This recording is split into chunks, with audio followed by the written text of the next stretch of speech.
dosen Muhammad Firdaus Rahdiansyah dengan NRP 5033211 Muhammad Firdaus Rahdiansyah.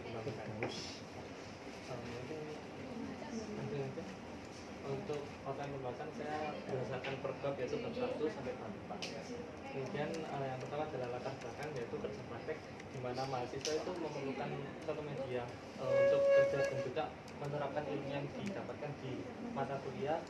Dan kebetulan salah satu media yang saya gunakan di sini adalah di PGPM atau instansi yang saya ditempatkan adalah PGPM dalam program kajian kerentanan sosial pada program percepatan reforma agraria.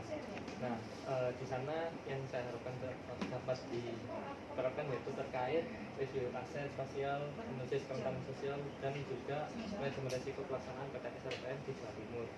Dengan tergabungnya saya di instansi ini dan juga program ini diharapkan saya dapat berkontribusi kepada instansi dan juga mempelajari hal baru di dalam dunia kerja. Yaitu proses instansi terkait sejarah dan operasionalisasi PGPM. Nah, untuk pada awalnya itu tahun 2000 pengerjaan PGPM itu namanya pengajian pengembangan potensi daerah atau P4D. Kemudian pada tahun 2005 berganti menjadi pengajian pengembangan potensi daerah UP3D, dan kemudian dari tahun 2012 sampai sekarang menjadi potensi daerah dan pemberdayaan masyarakat. Untuk PGPM sendiri ini di bawah naungan Direktorat Riset dan Pengabdian Masyarakat atau DRPM ITS yang memiliki kompetensi khusus di bidang pengembangan potensi daerah berbasis pemberdayaan masyarakat. Untuk pelayanan yang diberikan sendiri adalah terkait riset, penyusunan perencanaan, evaluasi program, pendampingan program, pelatihan, workshop, dan juga jasa konsultasi. Untuk struktur organisasi proyek, sebelumnya saya izin klarifikasi untuk terkait ini berbeda dengan struktur organisasi atau instansi. Kalau yang ini struktur organisasi proyek, saya kebetulan berada di bawah naungan Pak Suki selaku koordinator lapangan, dan posisi saya sendiri di sini sebagai surveyor. Berikutnya pelaksanaan kerja praktek, yaitu posisi dan tanggung jawab saya itu sebagai dua, yaitu yang pertama surveyor dan juga asisten. Untuk tugas saya sebagai surveyor sendiri itu mengumpulkan data primer di lapangan dan juga mengikuti SPB di 3 kabupaten, yaitu di Magetan, Nganjuk, dan juga Desa Argosari Lumajang. Berikutnya tugas dan tanggung jawab saya sebagai asisten yaitu menyusun kajian karakteristik wilayah pada laporan akhir. Untuk asisten proyek ini kami melakukan deskripsi wilayah dan juga analisis yang menggabungkan data dari sumber primer dan juga sekunder. Hasilnya itu terdapat deskripsi kondisi desa dari segi demografi, pelerengan, aksesibilitas, tata guna lahan, serta kepemilikan lahan. Kemudian ini untuk pembahasan tugas sebagai surveyor itu terkait tahapannya. Yang pertama itu mengikuti briefing sebelum berangkat, forum group discussion dengan pemerintah setempat, kemudian koordinasi dengan perangkat desa, dan juga pengumpulan data. Terkait wawancara yang ditanyakan adalah yang pertama adalah identitas responden, sumber daya sosial, ketahanan rumah atau bangunan tempat tinggal, sumber daya finansial, aksesibilitas terkait pelayanan publik, pendidikan dan administrasi, kemudian partisipasi dan tingkat kerentanan dalam PTSL. Kemudian yang ketiga adalah penilaian resiko, peran perbudakan, dan juga peran gender dalam PTSL. Berdasarkan hasil temuan kami sebagai surveyor itu untuk salah satunya adalah Desa Gunung Sari yang berada di Kecamatan Maisan. Desa ini memiliki tingkat kohesi yang kuat, di mana seringkali diadakan kerja bakti di setiap RT secara bergilir yang meningkatkan kekompakan antar warga. Kebetulan juga pada saat itu warga sedang mengadakan kerja bakti dan kami pun turut berpartisipasi untuk membersihkan desa. Kemudian hasil yang kedua adalah Desa Argosari yang berada di Kabupaten Lumajang. Desa ini itu memiliki tingkat kearifan lokal yang tinggi, di mana mereka itu sering mengadakan ritual budaya setiap bulannya dan juga memiliki tanggalan budaya tertentu sesuai kepercayaan mereka. Kemudian juga ada ziarah ke makam leluhur yang pada saat itu dinamakan sebagai Hari Raya Karo di Desa Argosari, Kabupaten Lumajang. Kemudian pembahasan tugas sebagai asisten proyek, yaitu peran saya dalam laporan akhir kajian kerentanan sosial itu berisi hasil dan progres pelaksanaan program PTS-LPM dari segi jumlah pendaftar, biaya, kemudian karakteristik wilayah, serta tantangan dan hambatan dalam pelaksanaan PTS-LPM. Kemudian kami sendiri sebagai mahasiswa menyusun gambaran umum lokasi pendidikan dan juga membuat beberapa storybox dalam aspek hambatan budaya dan juga kerentanan ekonomi. Berikut adalah salah satu contoh storybox dalam laporan akhir dan juga desain outline untuk laporan akhir berikutnya.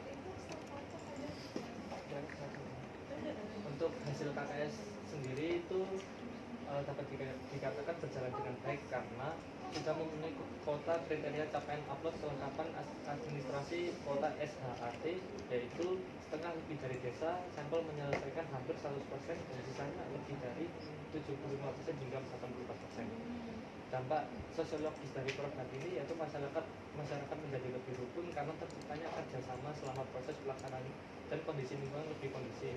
Jadi program ini mampu mengatasi sengketa lahan yang terjadi dikarenakan adanya integrasi sebagai pusat itu dari perangkat desa dan juga masyarakat dan juga tokoh masyarakat yang ada.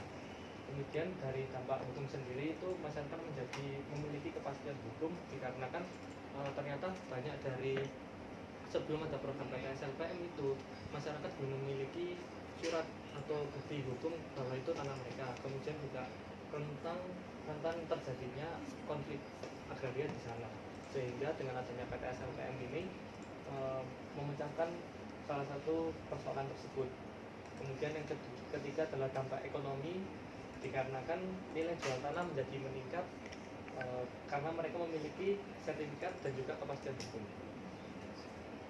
Berikut adalah permasalahan pribadi dan juga permasalahan yang saya rasakan ketika turun di lapangan sebagai surveyor, di mana kegiatan perkuliahan dan kegiatan eksternal perkuliahan sering sekali bentrok. Dan mohon maaf sebelumnya karena saya sendiri juga waktu itu kurang sering hadir di dalam kantor dikarenakan tabrakannya kegiatan eksternal bukan kegiatan perkuliahan.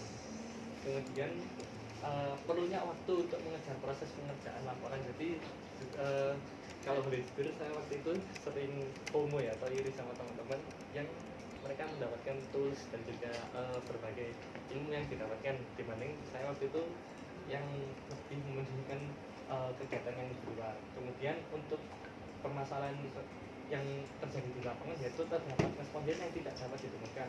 Sulitnya dalam menemukan beberapa responden, kendala bahasa melakukan wawancara di mana waktu itu mayoritas masyarakat bisanya bahasa Madura sama Jawa Krama atau bahkan bahasa Jawa Tengger. Kemudian kondisi cuaca yang tidak menentu, kemudian ada juga waktu itu di Lumajang Pasur Jambe itu tidak dapat dikunjungi karena adanya bencana alam dan juga kondisi penerangan jalan yang minim dan juga jalan yang ekstrim untuk dikunjungi.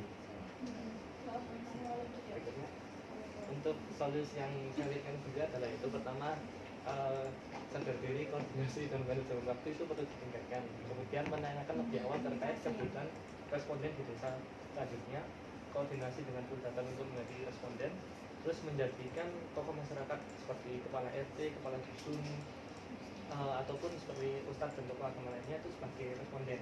Kemudian meminta tolong kepada RT untuk menjadi pendamping karena keterbatasan bahasa tadi itu. Kemudian adaptasi penggunaan tools analisis sosial yang digunakan ketika laporan akhir dan juga melakukan survei secara berpasangan untuk mengantisipasi kejadian tidak terduga dan kondisi baru.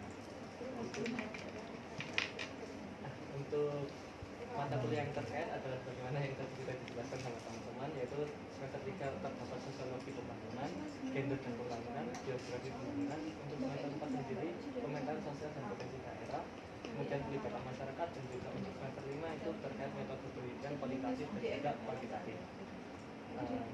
Untuk lesson yang saya dapatkan itu mahasiswa dapat terjun ke lapangan secara langsung dan penggunaan data primer di lapangan itu dapat berguna untuk saya ketika melakukan skripsi besok bila mengambil mata kuliah kualitatif. Kemudian meningkatkan pemahaman mahasiswa dalam bidang sistem sosial masyarakat ini yang saya rasakan ketika di lapangan, seperti sistem tokoh agama, terus habis itu nama istilah-istilah asing kayak Pak Cari, Pak Igi, kemudian habis itu ya ternyata tokoh agama nggak harus kayak yang tertera di anu, biasanya kan juga ya kayak oh ini lebih paham misalnya gitu. Kemudian saya sendiri juga mengetahui sistematika penulisan laporan akhir penelitian dengan baik dan benar itu harusnya seperti apa, karena waktu pengerjaan laporan ini kan sering banyak revisi berkali-kali gitu. Kemudian mengetahui berbagai keterkaitan antara sosial budaya dan ekonomi. Hal ini saya pelajari ketika saya di Lumajang Argosari, itu dimana karena mereka terdapat banyak acara budaya atau ritual adat, akhirnya mereka itu tidak dapat mendaftar ke TSLPN. Jadi jumlah terbesar yang saya temui itu paling sedikit di Argosari karena keterhalangan budaya. Kemudian meningkatkan kemampuan dan melaksanakan advokasi pada aparat atau instansi pemerintah, di mana saya lebih memahami terkait birokrasi pemerintah yang ternyata lebih cepat kalau top down. Nah, kemudian juga meningkatkan kemampuan komunikasi dan penyelesaian masalah dengan melakukan pendekatan pada masyarakat dan mengatasi tantangan yang ada. Untuk saran saya sendiri yaitu untuk PDP mungkin dapat memberikan umpan balik terhadap kinerja mahasiswa selama melakukan kesempatan baik. Kemudian persiapan dan koordinasi dengan pihak terkait dilakukan sebaik mungkin agar ketika survei tidak terjadi miskomunikasi. Ini pertimbangan saya untuk menyentuhkan itu dikarenakan waktu survei kita waktu itu bimbang antara mau maju ke desa berikutnya tapi belum ada bahan, kemudian tapi kalau stay di situ terus nggak ada dana gitu. Kemudian mungkin melibatkan mahasiswa dalam pelatihan dalam program terkait, yang dimana waktu itu sebelum saya mengikuti program surveyor, saya mengharapkan adanya program pelatihan surveyor waktu itu kalau info dari Bu ini. Cuman ada waktu itu kan saya kan sama Mas Andi. Nah itu kan pernah ikut programnya PDPS. Nah cuman saya kira kan waktu itu bakal ada ini pelatihan buat kami, saya atau orang itu menyusul gitu, mungkin dari segi materi atau mungkin dari waktu briefing gitu.